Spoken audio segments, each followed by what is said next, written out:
Look for a moment and think about something that feels completely normal in your daily life. A son helping with bills, a neighbor stopped by to fix a faucet, a caregiver answering the phone because you were resting. Sounds familiar, right? Most people see that as support. They see kindness, they see family stepping in. But here is the thing. Sometimes the most damaging forms of elder abuse and financial exploitation do not look like abuse at all. They are quiet, they move slowly, they hide inside trust. And the person experiencing it often says nothing because they do not want to cause trouble or make waves. Stay with me for a moment. This is important because harm usually does not start with bruises or shouting. It starts with silence, with small decisions that seem harmless until one day they are not. My name is Judith Carver. I am a senior protection educator. I am not a lawyer, and I do not give legal advice. I help older adults understand common legal and financial situations so they can recognize risks early and avoid costly mistakes. Everything we talk about here is for educational purposes only. If you ever need legal advice, you must contact a licensed attorney or a qualified professional who can look at your specific situation.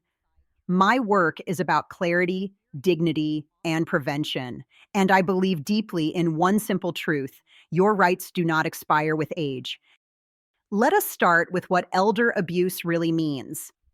When people hear that term, they often imagine physical harm or shouting. But elder abuse also includes emotional pressure, neglect, and financial exploitation. Quiet abuse often looks like someone making decisions for you without asking. It might be a relative who insists they know best. It could be a helper who limits your access to mail, phone calls, or information. According to reports shared by senior advocacy organizations and discussed widely by caregivers and advocates online, emotional and financial abuse are now the most commonly reported forms of elder mistreatment in the United States. Adult Protective Services consistently notes that many of these cases involve family members or trusted helpers. The emotional consequence is subtle. You start to doubt yourself. You hesitate. You defer. Control can be taken without force, and it happens more often than people realize. Now, listen carefully. Financial exploitation rarely begins with theft. It usually begins with convenience. A daughter offers to manage online banking because the website feels confusing. A grandson suggests adding his name to an account so he can help pay bills faster. Let me show you exactly what happened to Margaret from Ohio, a retired school secretary. After a hospital stay, she trusted her nephew to help with paperwork. Over time, withdrawals increased. Small loans appeared that were never discussed. She felt uneasy but did not want to seem ungrateful. The emotional cost was shame. The truth is, trust without oversight can quietly turn into vulnerability. Here's where it gets interesting, and this part matters more than most people realize. Quiet abuse often uses urgency as its strongest tool. A caregiver says a bill must be paid immediately or services will be shut off. A relative insists a document has to be signed today, or an opportunity will be lost. Pressure removes your time to think, to ask questions, or to call someone you trust. Harold from Arizona signed papers he did not fully understand because he was told it would reduce stress for his family and help everyone move forward. What he did not realize was that urgency also hid debt. New credit obligations were created. Existing accounts were leveraged. Later, he learned he had signed away decision-making authority over both medical and financial choices. The emotional consequence was fear mixed with regret and financial confusion. Here is the deeper truth. Legitimate bills and lawful documents allow time. Urgency is a warning sign. Always. Most people never notice this at first, and that is exactly why it works. Isolation is one of the strongest tools of exploitation. Phone calls are screened or answered for you.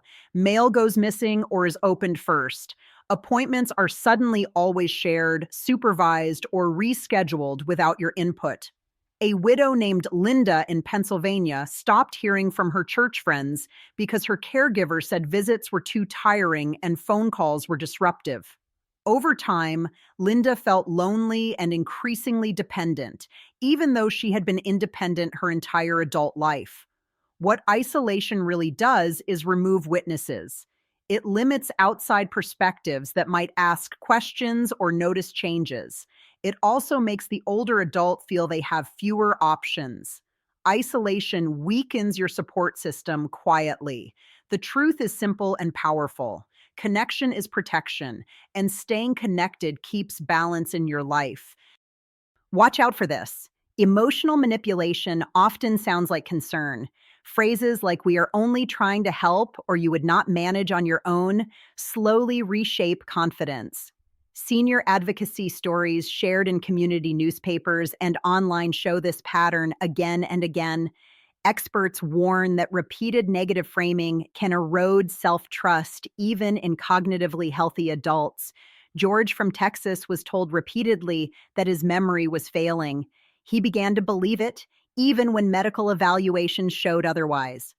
The emotional consequence was loss of self-trust and growing dependence.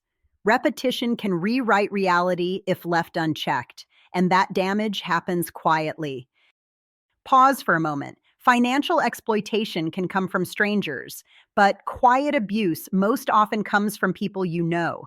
Romance situations are a common example. A new companion offers attention and affection. Slowly, financial requests appear. Susan from Florida felt valued for the first time in years after losing her spouse. When money became part of the relationship, she felt obligated to prove her loyalty. The emotional cost was heartbreak layered with financial stress. The truth is, affection should never require payment. Here is the part nobody talks about, and it deserves your full attention. Caregiver neglect can be a form of quiet abuse. Missed medications, unpaid utilities, unreported falls. These are not always accidents. Sometimes they reflect burnout. Sometimes they reflect indifference or lack of oversight. Federal and state agencies consistently document that neglect is one of the most frequently reported forms of elder mistreatment in the United States, precisely because it can hide in everyday routines.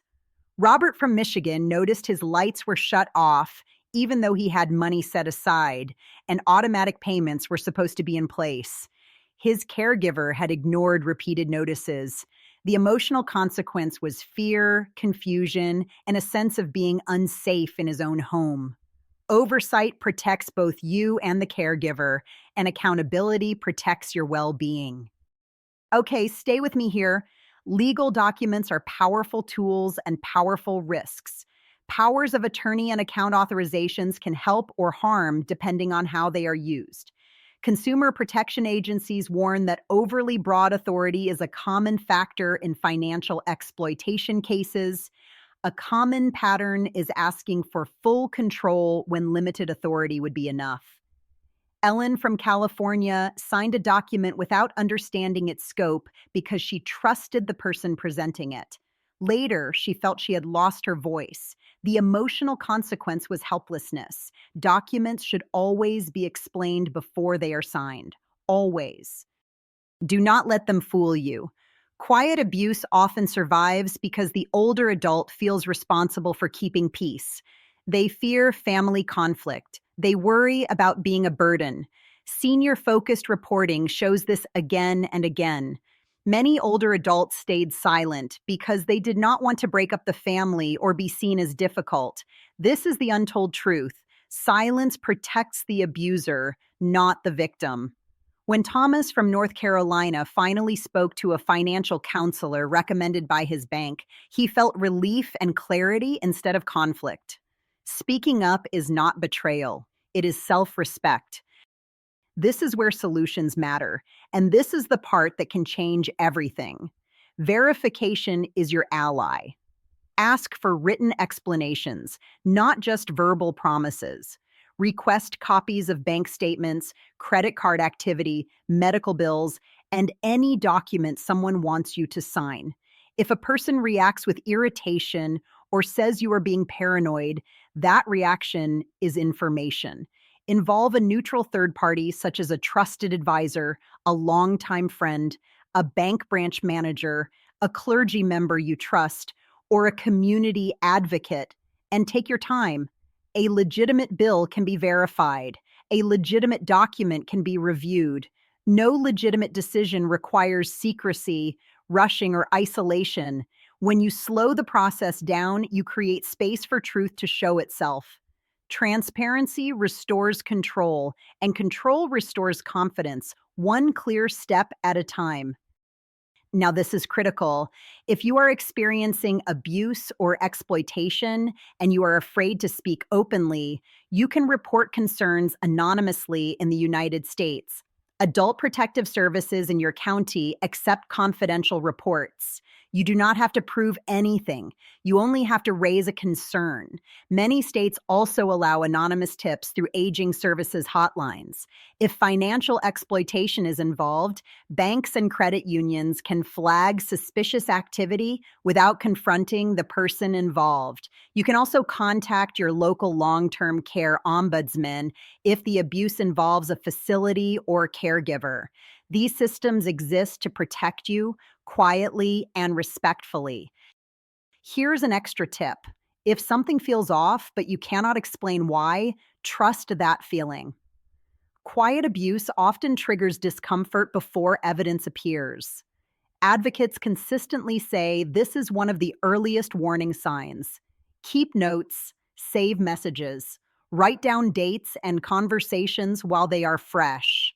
Ask questions, even if your voice shakes.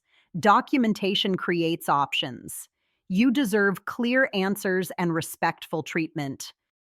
Let us bring this together calmly. Elder abuse and financial exploitation are not always loud or obvious. Many forms are quiet, slow, and wrapped in familiarity. Recognizing patterns gives you back control and dignity. You are allowed to ask questions. You are allowed to take time. You are allowed to say no without apology. If a situation ever feels legally or financially complex, contact a licensed attorney or qualified professional who can give you advice specific to your circumstances. You deserve calm, clarity, and respect. If this information helps you recognize a pattern or avoid a mistake, share it with friends, neighbors, or family members who may face the same pressures. Many seniors experience harm simply because no one warned them. A simple conversation can protect someone you care about. Like and subscribe to this channel and carry this awareness forward with you. Your rights do not expire with age.